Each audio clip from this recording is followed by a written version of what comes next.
दोस्तों, स्वागत है आपका फिर से एक नई वीडियो पर। आइए देखते हैं मैथ से संबंधित कुछ महत्वपूर्ण क्वेश्चंस जो कि अक्सर सभी एग्जाम में महत्वपूर्ण होता है। तो पहला क्वेश्चन है, तीन संख्याएं क्रमशः 4 संबंधित 5 संबंधित 6 के अनुपात में है, इनका औसत 25 है, सबसे बड़ी संख्या है। तो संख्याएं क्या क्या है? तो अगर मैं ध्यान से इसको देखेंगे ना हम, तो हमारा मिल रहा है एक संख्या 4x मान लेंगे। अगर मैं दूसरी संख्या क्या है तो 5x मान सकते हैं, और तीसरी संख्या को क्या मान सकते हैं 6x मान सकते हैं। तीन संख्याएं, तीनों का अगर मैं औसत निकालना हो तो हम 3 से भाग देंगे, इज इक्वल टू कितना आएगा तो 25 ही आना चाहिए। अब हम क्या करेंगे ना, 4x 5x 6 जोड़ लेंगे, 4 5 4 9 9 6 15, तो ये मिलेगा हमको 15x, और इस 3 को ले जाकर के यहाँ पे मल्टीप्लाई कर सकते हैं, तो 25 गुणे 15 3 ऐसे कर लेंगे। अब ये 15 नीचे चला जाएगा, तो x इज इक्वल टू आपको कितना मिल जाएगा तो 25 मल्टीप्लाई 3 बाई 15, यही तो मिलेगा ना। 3 से काट दीजिए, 3 5 15, 5 से काट दीजिए, 5 5 25, तो x इज इक्वल टू हमको कितना मिल गया तो x इज इक्वल टू हमको मिला 5। अब हम देखेंगे ना, सबसे बड़ी संख्या पूछ रहा है, तो सबसे बड़ी संख्या कौन सी है तो 6x है, और 6x बराबर हम क्या लिख सकते हैं 6 गुणे 5, यानी कि 6 5 30। सबसे बड़ी संख्या कौन सी होगी, ऑप्शन नंबर बी 30। देखिए दोस्तों, एक वस्तु का अंकित मूल्य रुपया 162 है और विक्रय मूल्य 135 है, बट्टा की दर है। तो बट्टा की दर जब भी पूछे ना, तो बट्टा दर क्या होता है, तो बट्टा की दर का मतलब होता है बट्टा प्रतिशत पूछ रहा है। तो बट्टा प्रतिशत इज इक्वल टू हम लोग क्या लिख लेंगे, MP minus SP by MP, अब मल्टीप्लाई 100, बस इसी का यूज कीजिए, आपको मिल जाएगा बट्टा का दर। तो MP कितना है 162 रुपया, और SP कितना है 135 रुपया, अब आई 162 मल्टीप्लाई 100 कर लेंगे।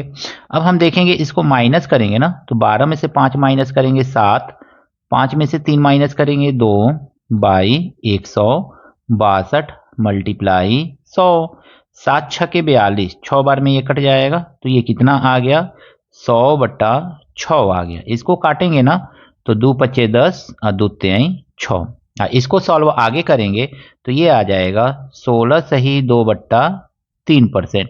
तो इस तरह से ऑप्शन नंबर बी जो है आपका सही है।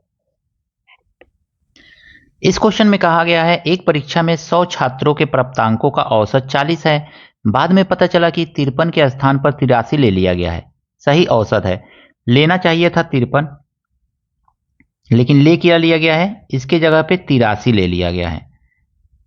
अब दोनों का अंतर कितना है, तो हम दोनों का अंतर सबसे पहले मालूम करेंगे, तो लिखेंगे 83 माइनस 53, और इसको देखेंगे तो अंतर कितने का आ रहा है, तो ये आ रहा है 30 का अंतर आ रहा है। कितने छात्र थे 100 छात्र थे, बस आप इसको क्या कीजिए 100 से डिवाइड कर दीजिए, 100 से डिवाइड करेंगे तो 0.3 आ जाएगा।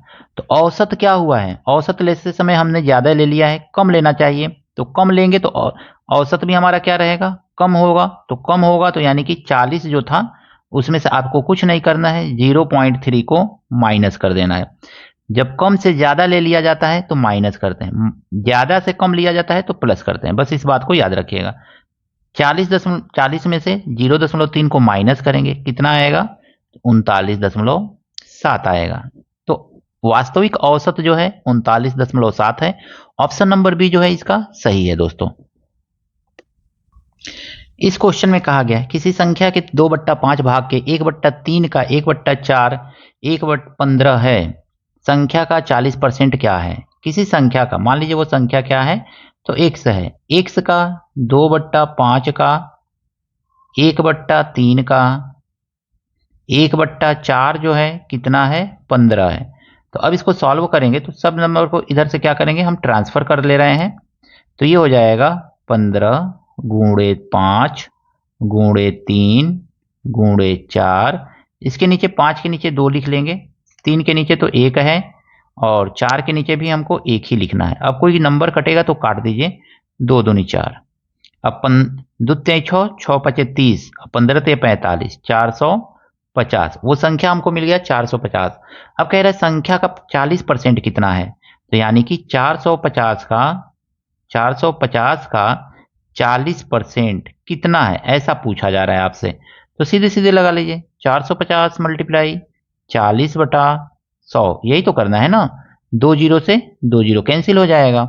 अब देखेंगे तो 4 पचे 20 और 4 चौको 16, 17, 18, तो वो संख्या का 40% कितना होगा? 180 होगा। ऑप्शन नंबर सी जो है दोस्तों सही है। 10 वर्ष पूर्व रमन की आयु मदन की आयु से 2 गुनी थी। 10 वर्ष बाद रमन की आयु 40 वर्ष हो तो मदन की वर्तमान आयु है।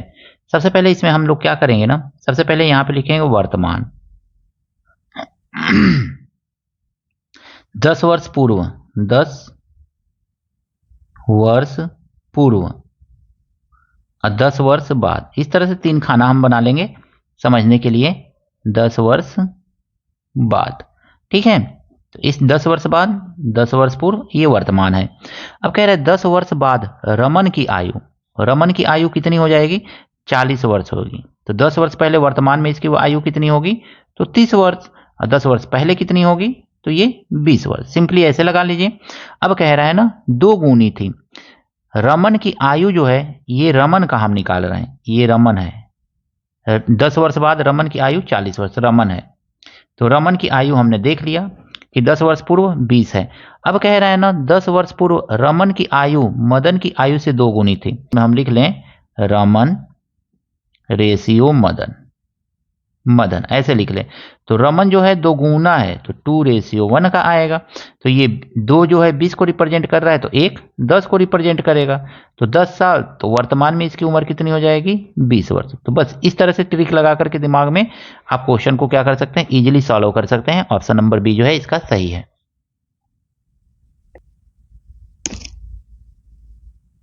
किसी वस्तु को 1400 रुपया में खरीद कर 15% हानि पर बेचने पर विक्रय मूल्य है। सिंपल सा क्वेश्चन है, कैसे सॉल्व करेंगे? तो हमसे क्या पूछ रहा है? विक्रय मूल्य पूछ रहा है, यानी कि एसपी पूछा जा रहा है। हम जानते हैं एसपी इज इक्वल टू होता क्या है? तो एसपी इज इक्वल टू खरीद करके है ना, तो SP is equal to CP multiply 100 और प्लस हानि हो रहा है ना, तो प्लस की जगह पे हम क्या करेंगे? माइनस कितने परसेंट का? तो 15% का। अब आई 100 कर लेंगे, बस इतना करना रहता है आपको। अब देखेंगे ना, तो सीपी कितना है? 1400 रुपया है। 1400 अब मल्टीप्लाई 100 में से 15 माइनस करेंगे, 85 आएगा ना, तो ये 85 लिख लेंगे। अब आई 100, 1 जीरो 2 जीरो से 1 जीरो 2 जीरो कैंसिल हो जाएगा। 14 पचे 70, 7, 14 पचे 70, 14 छके 84, 14 सत्तर 98, 14 अट्ठे 112, 112 और 7 कितना होगा? तो 119, ये जोड़ेंगे तो 911, तो 1190 रुपया। यानी कि वस्तु का विक्रय मूल्य कितना हो जाएगा? 1190 रुपया। ऑप्शन नंबर सी जो है दोस्तों सही है। तो आई होप दोस्तों ये सारे के सारे क्वेश्चन आपको अच्छी तरह से समझ में आए होंगे। कहीं पर भी कोई कमी रह गई है कमेंट जरूर कीजिएगा दोस्तों। मिलते हैं नेक्स्ट वीडियो में इसी तरह के कुछ नए प्रश्नों के साथ। Thank you, best of luck.